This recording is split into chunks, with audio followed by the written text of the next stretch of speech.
আজি আপোনালোকে নিযুক্তি পত্ৰ ল'বলৈ ইয়াত আহিব পাৰিলেহেঁতেন নেকি?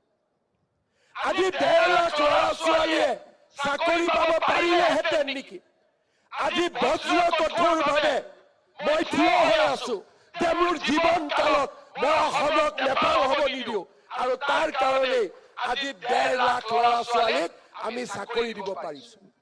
যিসকলে গুৱাহাটীত বহি অসমক নেপাল কৰাৰ সপোন দেখায় তেওঁলোকক মই বুঢ়া আঙুলি দেখুৱাই কওঁ, অসমক আপোনালোকে নেপাল কৰিব নোৱাৰিব যেতিয়ালৈকে হিমন্ত বিশ্ব শৰ্মা জীয়াই আছে।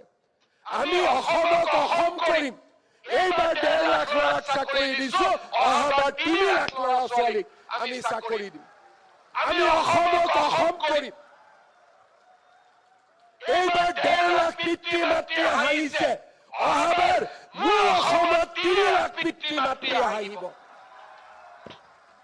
আমি সেইখন অসম নিৰ্মাণৰ বাবে নিজক আমি উৎসৰ্গা কৰিম।